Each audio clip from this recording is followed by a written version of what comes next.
Salam Indonesia, Anda menyaksikan berita terkini bersama saya, Made Sukadankarang.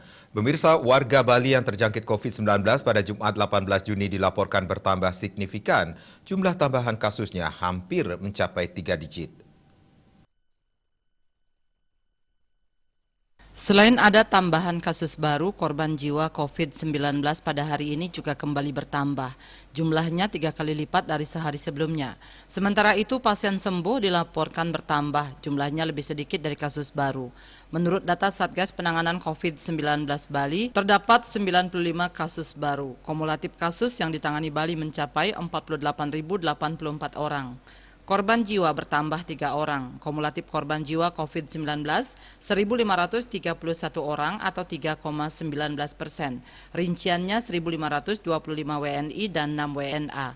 Pasien sembuh bertambah mencapai 53 orang, sehingga total pasien sembuh saat ini sebanyak 46.029 orang atau 95,73%. Jumlah kasus aktif yang masih dirawat maupun menjalani karantina berjumlah 524 orang atau 1,09%. Mereka dirawat di 17 rumah sakit dan dikarantina di Bapelkesmas, UPT Nyitdah, Wisma Bima, dan BPK Pering. Diah Dewi, Bali Pos.